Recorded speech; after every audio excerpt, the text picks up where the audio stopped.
Hey, welcome back to the Unbelievable Podcast. I am BJ Reidell, back here with my guy, Drew Mahowald. And today, well, we haven't spoken in a while. It's been a while since we've had a show. Couple things have came up in our schedules. We actually had some COVID concerns on our end, some other things.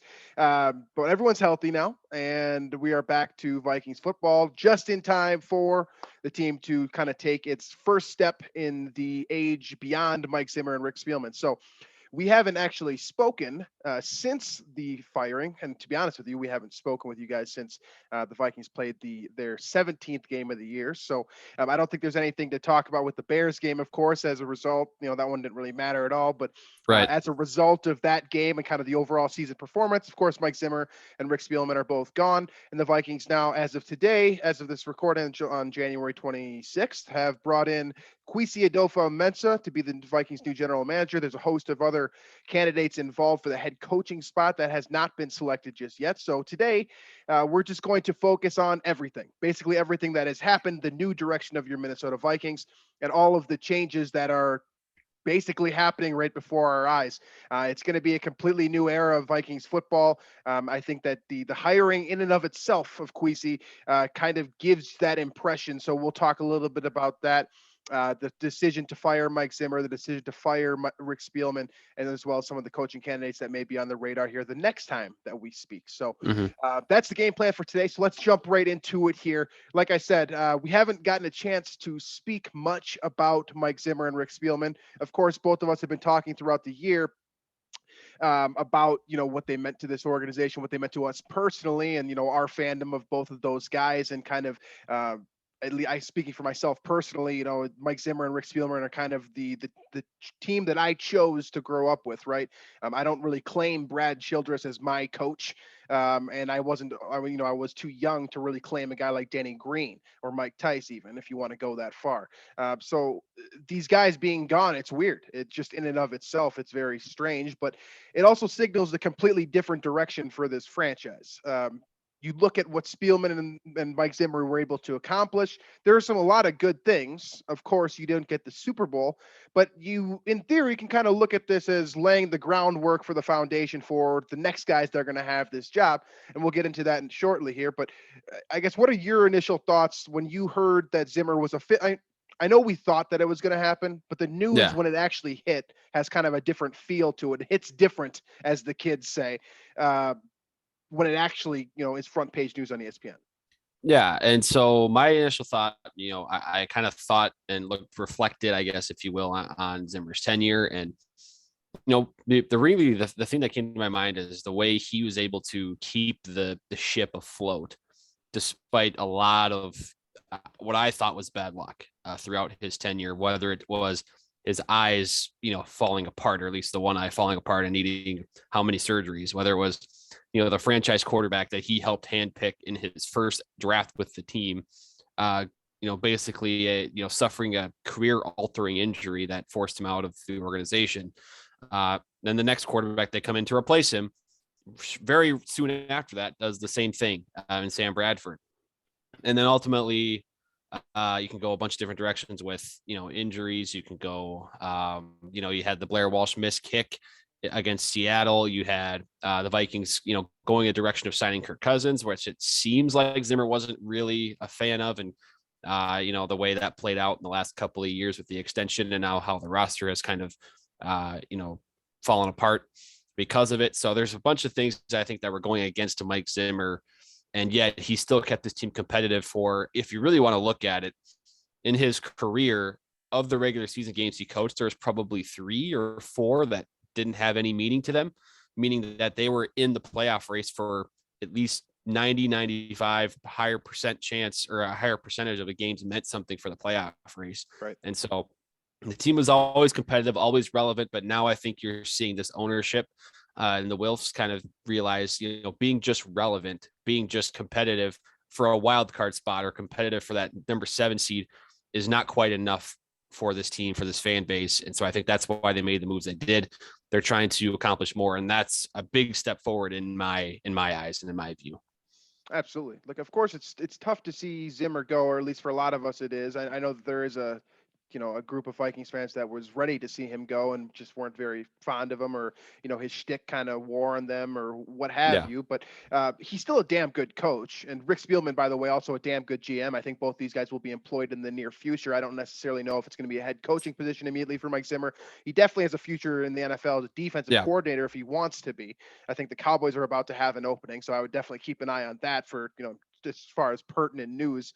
But it is it's a kind of a situation where Zimmer, in my eyes, and we talked about this all season long and kind of beat around the bush on it, he's sort of a victim of his own success to a degree, right? He comes in 2014, the team was in shambles, right? I believe they ranked 31st in total defense or something like that when he walks in the door. Within 2 years, he has a top 5 unit. Within 3 years, he's making the playoffs. Within 4 years, he's in the NFC Championship. All of a sudden, the Wilfs, if you remember, and I remember vividly because I truly believe that team was going to the Super Bowl, that team that lost to the Philadelphia Eagles in 2017 NFC Championship. The Wilfs basically said in a full-blown press release, like, we're going to break this door down. This is going to happen. We need this. We know our fans need this. It's not unusual that an owner comes forth and says something, but the whole article was tailored to what Ziggy Wilf and Mark Wilf were having to say about the way that this team was trending and the direction that they wanted to go immediately. Unfortunately, like Drew said, Sam Bradford happens. Whole Case Keenum thing. All of a sudden, Zimmer's doing more with less, right? In 2017, he could have very easily have been coach of the year, right? He did literally, NFC Championship level performance with a guy that at least right now is a backup in the NFL, and before that was also a backup hasn't in the NFL. sniffed it in any other part of his career. Hasn't sniffed that. Not success. even close. Wasn't even a capable starting quarterback. And I know he's a defensive guy, but as a head coach, you facilitate everything, whether it's the offense, defense, etc. And I know Mike Zimmer's also not the best at doing that, for what it's worth. I know there's someone saying that right now. But what happens then is that once you set those expectations and then you are given the resources to succeed, in theory, in Kirk Cousins, right? And you don't get there, you don't do enough, you win one playoff game, you don't ever even get back to that NFC Championship game, you become a victim of your own success. And that's what Mike Zimmer is that this team has now gotten to the point where Zimmer laid the groundwork for a team that believes it's NFC Championship caliber, wants a Super Bowl. That's what the stage that he set. Right? It's the stage that Joe Burrow, Zach Taylor, and so forth are setting in Cincinnati right now. Mm-hmm. This team is good enough to be in a championship game to go to the Super Bowl. The next step is only a Super Bowl. So if you don't get there with more resources, in theory, again, it's debatable, but in theory, more resources, more money spent by the Wilfs, you're going to get canned. So it was time to go. And I think that, it's one of those decisions where you're not going to kind of stick with the status quo, right? This was going to be an outside hire no matter what. I understand that, Dre Patterson's a great defensive coach. Sorry, it just doesn't matter.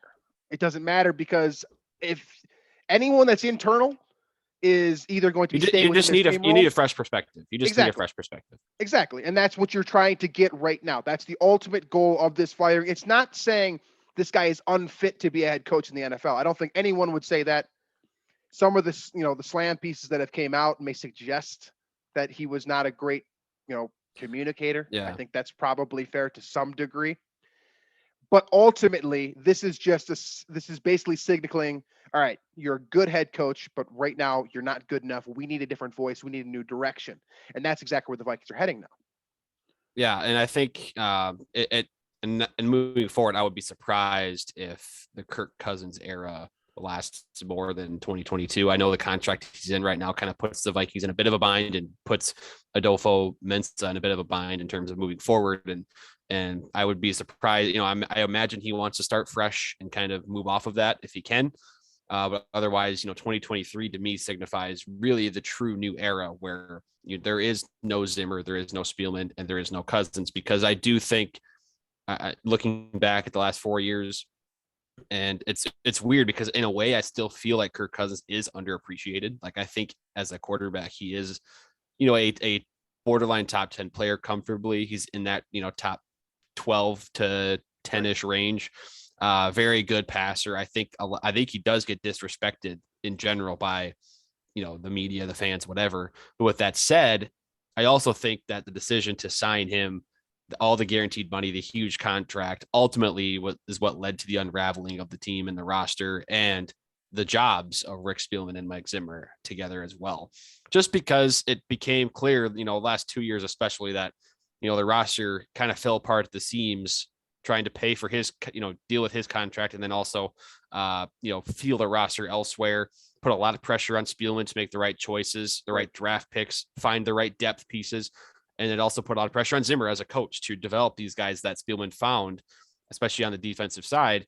And it just didn't pan out. It was a lot of pressure on those guys to work with very little compared to, what they had pre-Cousins contract, obviously. And it's asking a lot of yourself to do that. And so I think that's where the Cousins decision backfired. And so now you're seeing the end result. And again, I totally understand the decision at the time to go with Cousins, best quarterback available. You just went to the NFC Championship. I get it. Right. But I think ultimately we were all fooled a little bit by this whole quarterback away. They were just a quarterback away notion. Ultimately, they had, I don't want to say luck, but an unsustainable run of success in 2017, and not realizing that, I think, was ultimately what led to that decision. And then, respectively, their jobs to be gone really at the beginning of 2022 here. So I'm excited for the new era. I'm excited for this brand new, fresh approach that Adofo-Mensah seems to be employing here. Because one of the unique things about him is, as far as I know, he just hasn't played any football before. So that's a whole, I believe he's the first player, actually, according to Chris Thomason, at least. Yeah, I believe he's the first, front office, employee to have really no football per se experience in terms of playing in his life. He straight up went through the analytics approach, understands the economics of the league, understands the statistics of the league and the probabilities, percentages, and that's where he's really made an impression. And that's why I'm so excited for this, because it seems like that is where the league is going right now. Absolutely. So something to think about, and this directly correlates with what Drew was saying with the Cousins contract and that decision that was made, is that literally every single decision in the NFL is a gamble. Like from the ownership all the way down to your starting quarterback, middle linebacker who's making the calls, whatever. Any decision that reflects some level of change in the organization, whether it's minimal in just a game, whether it's a first overall pick, whatever, it's all a gamble. And it all basically comes down to how defensible is that gamble, right? So when you give Kirk Cousins all of this guaranteed money and basically say, we're going to give you everything on this sheet of paper, 100% of it's going your way, we're not going to be able to get out of this, we're completely crushing ourselves if you suck. That's really hard to defend if he sucks. And the standard that was set in 2017 was that this team is not going to suck. This team is going to go to the NFC Championship at least. So by not reaching that gamble is completely indefensible. You can say the statistics are great. The gamble itself, the decision, did not pay off. It failed. It sucked. You lose jobs when gambles fail in the NFL. That's what happened. It's really that simple. And all of a sudden now the Vikings are moving into, like you just said, Adofo-Mensah, who is analytically wired, math. I don't even know how to describe this dude, because he, like you said, he's unique. He's a complete trendsetter, but he's got 2 economics degrees. He's got NFL experience working in clubhouses now, certain different departments. He's known for being a very good facilitator as an assistant general manager. I believe the guys that he's worked below have all said that he does a great job kind of having his fingers in everything, but allowing everyone to do their own thing to the best of their ability. But this guy is a swift turn to the kind of, all right, I see it with my eyes, it looks good, it makes sense, to, all right, I see the numbers, 68.6% of the time this is going to work out this way. Yeah. 79.2% it's going to work out this way. If we give him this much money, we've got a 46% chance of this happening. Like, it's all calculated, right? This guy is mathematically fitted to make decisions based off of numbers, graphs, general statistics, advanced sabermetrics, all of those different types of things. Whereas Rick Spielman was known more for being a very good scout, a very good at gathering information. If you've seen some of the information that's come out about his process over the last couple of weeks since he was terminated, you've seen that he is really good at gathering a lot of good people around him, collecting a lot of written reports and cross-referencing those reports to determine outcomes. Whereas this guy is looking at math. This is a completely different direction. It's a completely new era. They're literally saying, all right, what we did before was fine, but it wasn't good enough. So we're going to do something completely different. And we're literally going to set the standard in the NFL in this regard. Whether it flops or not, I don't know. I don't know enough about Kwesi personally, right? I haven't spoken to this guy. I don't think honestly, anyone that has an opinion on this guy that isn't a direct reporter or someone that worked in a clubhouse with him, your opinion doesn't really mean anything to me right now. It doesn't hold any weight because no one knows anything about him. Hell, he doesn't know who he is as the GM right now. So my point being here is that it's the biggest news story to me is the swift turn, because it's literally completely different. This is going to be, Kwesi facilitating out with the pieces that he brings in, which I think is going to be very important to keep notes on and keep tabs on here, because he doesn't have that football background. Keeping Jamal Stevenson around, for example, bringing in Catherine Raish, who has been a hot name from Philadelphia. Again, another person that doesn't have a football background necessarily playing wise, but has more experience with football and has more experience in different areas that Kwesi does not necessarily have. So the staff that he builds around him is going to tell the tale a lot more than just the individual person. This is not a sole hire. This is a alpha male that is going to be directing a lot of individuals to do the job to the best of their ability based on an analytical approach, which is completely different than anything we've seen in the NFL, anything we've seen in Minnesota, etc. And that's great. That's a good thing for Minnesota, whether you like this guy based off of the slim knowledge that you have or not. It is a good gamble because it's something that is supported with constructive evidence, and it's something that's never been done before. With generally speaking, when you see teams win or do something weird without, with Joe Flacco, for example, or Trent Dilfer as your quarterback, or name the guy that's not Tom Brady, Aaron Rodgers, Drew Brees, Peyton Manning, etc. That team probably did something weird, unique, and unprecedented in order to get to that spot. So this is a situation that you want to be in, and it's a quality gamble. It's something that you can defend. It's something that you can say, all right, we're going to try something new. We don't know how it's going to work, but we know that this guy has had success doing what he does, and we know that he's good working with people and builds a good culture. All good things. I like the hire a lot. And that's where I like this a lot too, is because to me, of the kind of the strong candidates that emerged for that role, it seemed like he was the highest risk, highest reward. And I don't say risk in a way to like knock him or make him seem like he could be trouble. I don't think that's the case at all. It's just, I think his approach is so different and so, a much of a change that things could go haywire within the organization. But I think if it works out, I think the reward is potentially really great. And so that's why I liked about this, especially it sounds like it came down to Ryan Poles or Adofo-Mensah. And I almost was rooting. I was rooting for Adofo-Mensah to be the choice. And so I guess I thank the Bears for kind of poaching Poles away so that the Vikings decision became easier, because I do like the full on analytical approach a little bit more. And it's not that I don't value kind of some of these old school football philosophies that Zimmer had, or that, are held throughout the league as a whole. I still think there is a place for that. I still think there's something to be said about, momentum and the uncalculable kind of advantages of, running the football and the attitude that is, held on the field in those situations. I know there's been a lot of talk about that. I think Brandon Staley had a really cool soliloquy about that earlier in the football season. Right. But I think you're seeing it more and more with every team, every organization, all the successful teams that seem to make deep playoff runs nowadays, that the analytical approach seems to be a bigger and bigger piece of the puzzle. And I think, again, if this doesn't work out, what are the Vikings missing out on? I mean, the last 7 years, they've had that old school approach. It's gotten them to one NFC championship where they got absolutely smashed. And otherwise they've been a fringe playoff team for most of the other seasons. So what's the worst that can happen here? It's complete dumpster fire. You miss out on 3 or 4 playoff seasons and you start again. I mean, that's the worst that's going to happen here. So I love the hire. I think the gamble is definitely worth it. I appreciate the Wills, excuse me, for really changing that approach up, trying to mix things up to ultimately get this franchise a championship. Absolutely. And so I think the biggest question then becomes is that when you look at this guy on paper, Kwesi Adofo-Mensah, right? Everything, first and foremost, the thing I want to state that's really, really important that's easily overlooked. He's super smart, right? Mm-hmm. I know that that's kind of like one of those things where it's like, oh, yeah, no shit. He's a general manager. Of course he's smart. No. He's like Mensa level smart, right?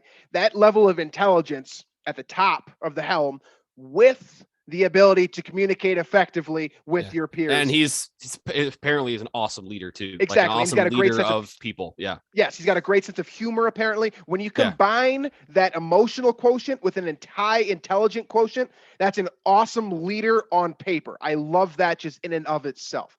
The main question that I have relates to what you were saying with his football background, because you don't want to completely erase the past, as we've been kind of alluding to here. Like, yes, you want a swift change in direction. You want to take that analytical approach, but you don't want to forget about the things that Drew was just talking about, those uncalculable aspects of the game, momentum, running the football and kind of the wear and tear on your body, the ability that, I think every offensive lineman in NFL history will say they would rather run block than pass block simply because it's easier for them and it's easier for them as a unit to build momentum. Little things like that where you can't just build an algorithm around it and understand why, Brian O'Neill is having so much more fun playing in this game.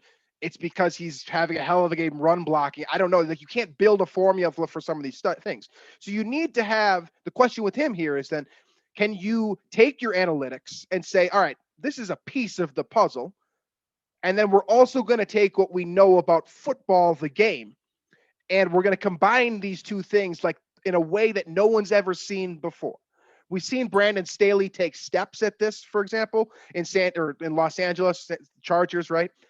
We've seen other guys try and do, some weird stuff where they're just going to go for it every single time. There hasn't been an answer, right? There's no answer to this problem yet. So the biggest question is like, all right, can you take all of your analytics and your mathematical formulas and all this stuff that goes completely over my head? And can you combine that with someone who understands the game of football very, very well? Maybe D'Amico Ryans, for example, which would be a great head coaching candidate, a guy that's been tossed around since this hiring. And you meld those things together, you get two people in a great working relationship, and the on-field product becomes something, as I've said a million times this show, completely unique. It's something that has not been done before.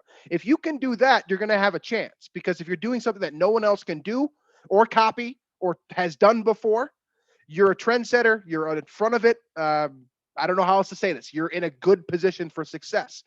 It's not an easy thing to do. It's easier said than done. But you've got the foundation in place if you bring in the right personnel. That's really the biggest question for me on this guy is that, again, I don't know him. I've never talked to him. I've heard that he's got a great sense of humor. I want to hear him make some press conference jokes first before we determine that or not, right?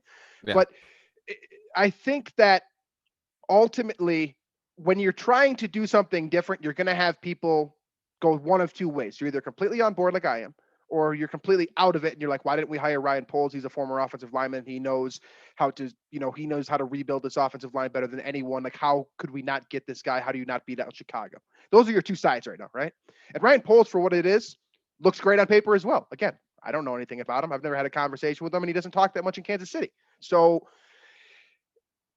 I don't think that there's a right solution. I think both answers are going to look good. And then ultimately it's going to come down to which team has more success 5 years from now. And then you'll be able to point to one guy and play your hindsight bias and say, all right, well, this is the right hire. This is the wrong hire.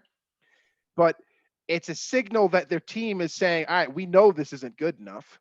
And that's what we want as fans, right? Like, if it's not good enough for us to just make the playoffs anymore, the team has to do something about that. And they just did. I think that that's the best possible solution to appease your fan base, to get this team moving in a different direction, to move into a contemporary 2022 football game.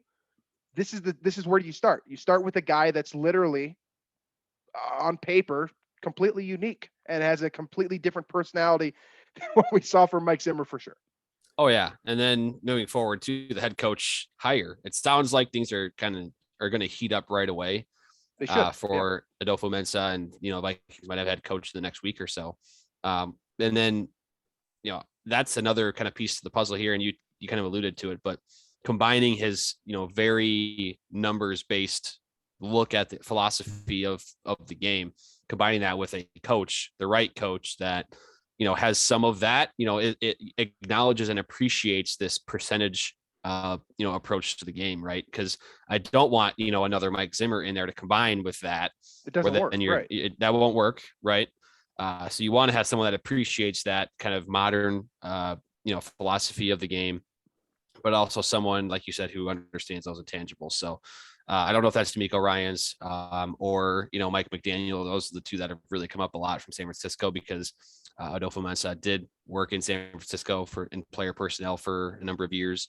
So there's a lot of questions to be answered yet. I think that head coach will be important, but I like the fact that he is now here to make that hire based on where his philosophy is.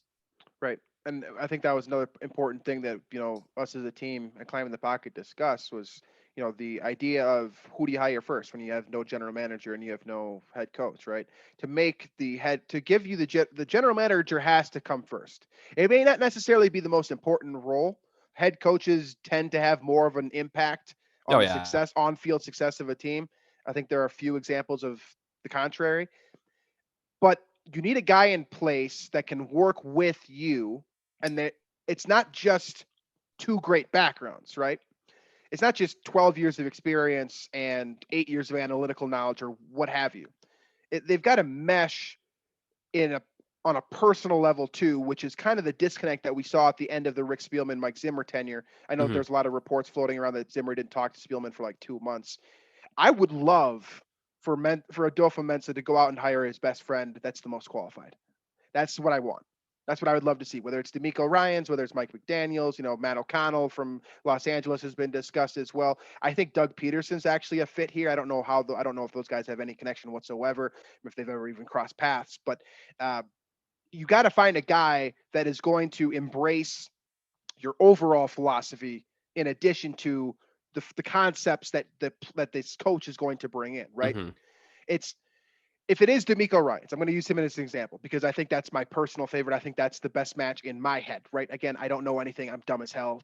Take it for what it's worth. But you look at what D'Amico Ryans brings. All pro caliber linebacker, middle linebacker as well. So a guy that was calling defenses on the fly throughout his career, playing in Houston, which is not an easy place to win. And he found a way to win towards the end of his career. Right. And he also has great relationships. He's younger, right? On the younger side of things, he could still theoretically be playing if he was Tom Brady in terms of just alien ability, right? He has great relationships with everyone that he's worked with in the past. No one said a negative thing about this guy. He doesn't have a complex to any of our knowledges, right? This isn't a guy who has been in a position of power before that feels like he needs to control everything.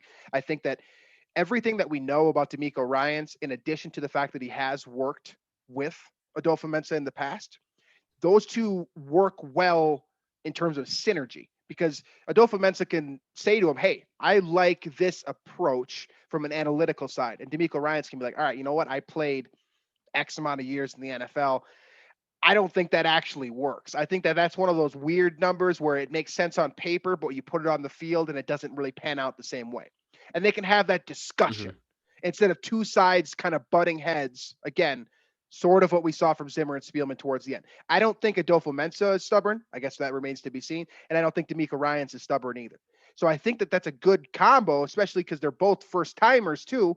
They have no complex. They have no history to be basically say like, well, I won 12 games in Philadelphia and won a Super Bowl with Nick Foles.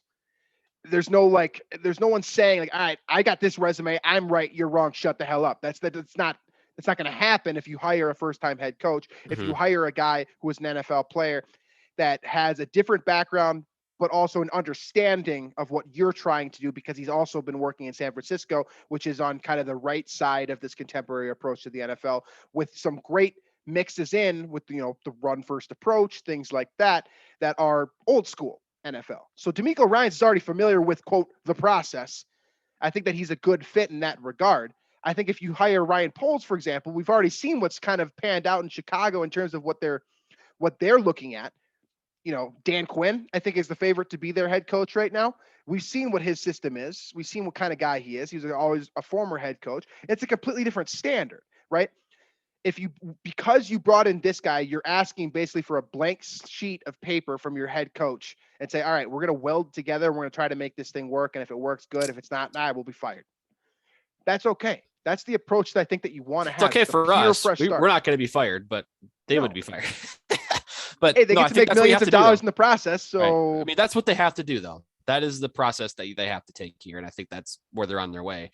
But I guess to summarize the whole thing, I'm just very grateful as a fan that they've noticed that they kind of, I don't want to say messed up because it just didn't pan out, I guess is the better term. That this last 4 years, the Cousins decision made a big part of that, but also just the partnership of Zimmer and Spielman.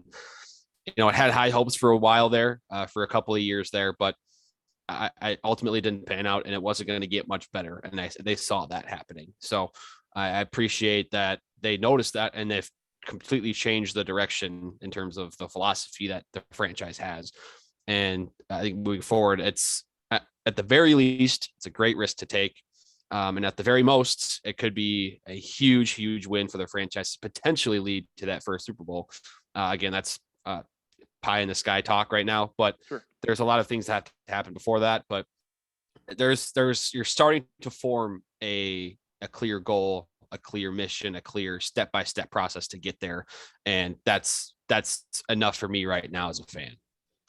I think it's important to establish an identity early too, right? And I think the Vikings, just by signing on the dotted line with Kwesi Adofo-Mensah, have established an identity that they're going to be an analytically based team, an economically based team, a savvy team. And I think they've got some good guys in the front office to pair with them as well, right? Like, I mean, if you think in economics, I mean, who's better at managing the salary cap than Rob Brzezinski? Like, if you're able to retain him, like, how much of a powerhouse is those two guys working together in some capacity? Again, they're going to have to mesh emotionally as well. There's going to be some character things. There's going to be some, I've been here for X amount of years. Like, should I just leave and try to find a new job with the new regime? Like, all of these things have to be worked out still. But like, if the pieces all kind of fall into place here, you've got a lot of really smart people that if they can work collaboratively, in theory, the results are going to be a lot better. So there's going to be a lot of consequences to this, though, right? We've already seen kind of the main consequence. This is how I want to wrap up the show today, of Spielman and Zimmer being relieved of their duties. We saw reports that Spielman was, in theory, like offered options to remain with the team in a different capacity. All rumors, of course, nothing that was set in stone. But they wanted to completely clean house so they could truly start fresh. And by starting fresh, not only are you losing your head coach and your general manager, the guy that's been with the organization since 2006 or something like that, and Spielman, you're also shifting direction in what's going to work for the on-field roster. There's going to be turnover just inherently because the process is going to be different. Therefore, what the product that you're putting out in the field is probably going to be different as well.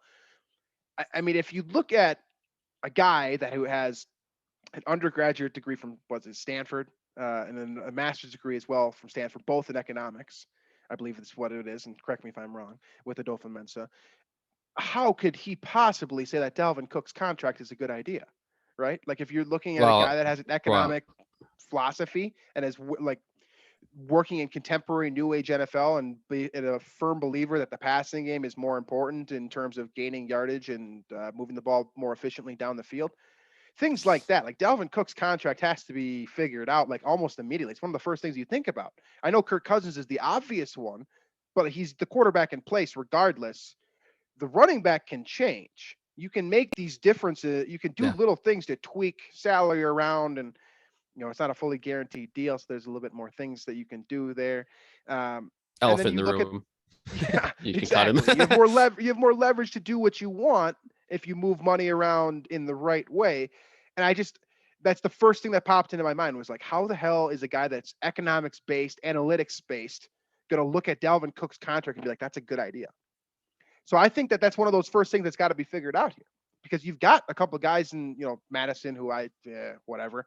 And, Kene Wangu, of course, who just, won special teams rookie of the year. you've got some things that you can move around there. You've got the quarterback position in Kirk Cousins. You still have Kellen Mond on the roster, despite what Mike Zimmer thought about him. You've got, I believe, the 12th overall pick. So you've got some draft resources to do things with. There's going to be significant changes. So I guess my question to you then is, what are the changes that you would like to see? And what are the changes that you think are going to happen within this first calendar year as a result of just the GM being hired? Keep in mind, right? These are truly bold predictions because you don't even know what's necessarily in place without a head coach just yet. You have an idea maybe, but things will change with each individual hire as well. Well, I guess the big one that I see coming is I think Kirk Cousins does not play for the Vikings in 2022. I think that is, I don't know if that's a hot take or not, but I just think when you hire a new GM and probably, and a new head coach and probably a new offensive coordinator and, a whole new staff for the most part, it sounds like really, a couple of coaches like Keenan McCardell is gaining a bunch of respect from the receivers to stay, but you're going to mostly have a new staff and a new front office or leader in Adofo-Mensah. You're going to want to start over at the most important position. And unless he and the staff are all big Kirk Cousins fans, it seems to me like you'd want to get moving on, changing the direction there as quick as possible. So, and I know the draft isn't filled with studs at quarterback or whatever, but I think that's the first step into really building this thing. So that's my hot take, I guess, is that Kirk Cousins will play elsewhere, whether that's a trade with Denver or Pittsburgh or Indianapolis or wherever else, Cleveland. I guess that would make sense. But whatever it is, right? I think that's the first step, and that would then truly allow him to set the tone for what he wants to do with this franchise. That's an important thing to note as well, too, is that with a new GM comes new relationships, right? Like all of a sudden, you no longer have basically any ties to Denver, for example, right? Like over the last couple of years, we've been like, all right, Rick Spielman's best buddies with George Payton. Maybe they'll swap quarterbacks and the Vikings will start over, whatever. All of a sudden it's different, right? Like now you have your relationships are based in Cleveland and San Francisco. And I believe those are really the two major ones for him. And then of course you'll see what happens with the head coaches as well, but you no longer have the Bill Parcells hanging over your shoulders either, right? There's going to be no more phone calls after a tough game to Bill Parcells to figure out what to do next. That's different. A lot of things are going to change that we don't really think about. For me, I'm with you. I don't necessarily know if it's going to be immediate with Kirk Cousins, but I don't foresee him getting any sort of contract extension. I think that there's going to be a slower changing of the guard. But I think the biggest things that are going to happen here is I think you're going to retain Stevenson and Brzezinski. Those two guys will stay in your front office. I don't know if literally anyone else stays. That's kind of where I'm at, because I think you need to literally bring in different departments now, because it's no longer just like every team has an analytics department. The structure of the staff will change. Exactly, right. Like every team has an analytics department, right? Some of them have one person, some of them have 30. This front office, in theory, again, I'm totally guessing here. I don't know what I'm talking about, but they're probably going to have a bigger analytics department. More people, more money is going to be distributed to the analytics and research department as opposed to some different area that I can't think of right now, right? And you're going to see major shifts. Whether they hire a defensive coach, head coach or not, you're going to have to hire an offensive coordinator. If they hire an offensive guy, they're going to have to hire a defensive coordinator.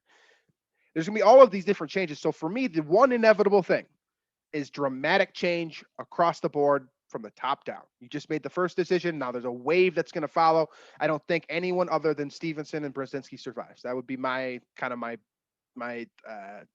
bet as to what's actually going to happen. Kind of my bold take and what I would like to see happen is I would love to see them literally start fresh, like on the field as well, right? I know it's difficult to get out from underneath some of these contracts, but what I would like to see happen is, for example, Anthony Barr's contract. Just figure a way out of it. Get out of that one. Start over, take the dead money, whatever. Harrison Smith, I know it's blasphemous to say this, ready to start over there too. Just start over straight from the top. Like, okay, this guy's aging. He's getting paid a lot of money. Get out from underneath that one. See you later. I love Harrison Smith. I love Anthony Barr. Let's start fresh. Let's start completely new. Let's build this thing from the bottom up and kind of see what pieces we got left, right? Dalvin Cook, if he doesn't want to take a salary cut or something like that, I'm not paying this guy $15, $20 million a year to play 10 games in a 17-game season. Got to go. Doesn't make sense economically. Got to go. Overall, I think what I would love to see is just a complete rebrand of everything. Start over from scratch. Bring in a couple free agents, draft a couple guys, take what Cincinnati has done in the form of, all right, we're going to draft guys for a couple of years. We're going to wait to get our guy.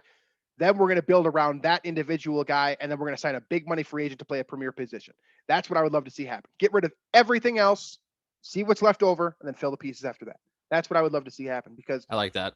it doesn't make sense to me to have a run-first oriented offense with a guy that probably doesn't believe the run is the optimal way to score the football. Well, and also you have at least one top 5 receiver and probably another top 20-ish receiver on your roster as well. Right. Wasting under those good guys contracts with the run too, first offense seems, under good contracts. So yeah, there's a lot of reasons to go away from that run first type of thing. And that's why Diggs wanted out. And it's paying off for him with some career numbers in Buffalo. Yeah, absolutely. All right. So I think we've covered as much as we could in about 45 minutes or so since the last time that we spoke. Is there anything that we did not touch on, whether it was the termination of Mike Zimmer, the end of the 2021 campaign for the Vikings, at least, all the way up to what we know as of right now is that Kwesi Adofo-Mensah will be the next general manager of the Minnesota Vikings and the first black general manager in 61 years as well, by the way, studying a trend in that regard as well, which is a good thing, regardless of how you look at it. I know there's someone out there screaming, I don't care what he looks like, as long as he's qualified, cool. But the reason we bring these things up is because it sets a standard, right? And you're bringing a completely different culture in that has never happened before. And that in itself is a good thing, period. Is there anything else that we missed? I did want to point out, well, depending on the Rodgers decision, I know we've been waiting on that forever, but the NFC North could be ripe for the taking for the next 3, 4, 5 years. If Rodgers ends up leaving, I know the Packers are in a real bind right now. So there is a real opportunity for whoever the next head coach is, plus Adofo-Mensah, to make a really nice impression on the fan base by winning the division, perhaps next year or the year after that, and taking it for the long haul. If they can make a couple of these early decisions count, because I think the Packers will be in a tough spot. The Lions are still the Lions. The Bears are probably still in a tough spot themselves unless they really find some pieces for Justin Fields. There's real opportunity there. So I think there's a lot to be excited about, despite how things might look kind of gray over the last couple of years. We'll finish up with this. What is the number one thing that the Vikings have to do that they can control, right? Not necessarily Aaron Rodgers leaving the division, because obviously that's the easiest way to get this team to, you got to get Kirk out of there. Or somehow force him to agree to a much cheaper deal that is, I don't know, maybe 10 to 15th in terms of average annual value among quarterbacks. And I don't think he'll agree to that, but if he does, great, awesome. If he doesn't, then you move on, because I don't think you can consistently compete for a championship by paying Kirk Cousins $40+ million a year, which is what it would probably take on an extension. So that's, I think, the big thing for me is moving on there and trying to find something else. Yeah, but kind of related note there. Rookie quarterback contract. That is the number one thing that the Minnesota Vikings can do for themselves, is getting a quarterback. And again, a lot easier said than done, but getting a competent starting quarterback. Hell, it could be Justin Fields level as long as you use them the right way, right? Just get a quarterback that you don't have to pay that huge price tag. And that's how you win this division. If Aaron Rodgers leaves, retires, does whatever the hell Aaron Rodgers is doing, That's how Carson Wentz, that's how the Eagles won the Super Bowl with the Carson Wentz contract. I mean, their roster was loaded outside of quarterback position. Right. That's how the Chiefs won a Super Bowl. I mean, again, that's an extreme example, is drafting Patrick Mahomes. That's one way to win. Of course. But you see it all across the league now. These teams, they find success. They make deep playoff runs. The Bengals are doing it right now, making deep playoff runs by building that roster around their franchise quarterback they just drafted and kind of banking on that guy to perform. And that's, I think, to me, the number one model in winning right now. So that's what I'm hoping that this regime does. Yeah, it'll be fun. There is some sadness that goes into the end of an era, and there's also a lot of excitement. I think, a lot of the people out there that love the draft, for example, like, this is not a situation where we know literally anything about draft tendencies for this regime. So the next few months are going to be a lot of fun. Of course, the coaching hiring circle is going to be a lot of fun, and it will heat up after this NFC Championship game because I believe, at least in my personal, probably incorrect opinion, that the major three head coaching candidates for your Minnesota Vikings are on the field for this NFC Championship between the Los Angeles Rams and San Francisco 49ers. Mm-hmm. So I think that a lot is going to develop over the next 10 days or so, and then you're going to see a very interesting, different process that no one has anything to fall back on other than just to be like, oh, well, he's drafted Baker Mayfield, right? No. This is completely different. You're gonna have a completely different look. There's very little to go on. It should be exciting. It's it's brand new. I think that in of itself is going to be a lot of fun. So we will be here throughout the off season to go through all of this stuff with you guys. Should be an interesting off season to say the least. We'll be back next week. Hopefully by that point in time, the Vikings will at least have some level of news for who the next head coach is going to be. So that's going to be kind of the next primary discussion that we will be having on the show. And then we'll kind of figure it out after that. Of course, with a new regime comes a lot of new news stories and new developments. And of course, there's some things that we talked about today that may pan out, but there's also some stuff that I'm not even thinking about that will probably be, get Friday news dumped on us as well. So there's a lot of changes up front. We're looking forward to that. We're looking forward to talking about that throughout the offseason. So as always, iTunes, Spotify, Google Play, wherever else you listen to your podcasts. That's where you can find us. Daily Norseman is our home. Climbing the Pocket is our squad. If you don't like listening to Drew or myself, the rest of the team is pumping out content in a lot of different formats, whether it's podcast, video. I think they're doing Twitter Spaces now, which again, I feel like I'm getting old now because I don't know anything about Twitter Spaces, but they're doing that stuff, right? We've got the YouTube channel as well. If you prefer to watch us for whatever reason, you have the opportunity to do that as well. Thank you guys for listening, and thank you for bearing with us too, since it has been roughly a month since the last time you saw us, but we will be more consistent moving forward. That's our game plan. So thank you as always for listening, and we'll catch you guys next week.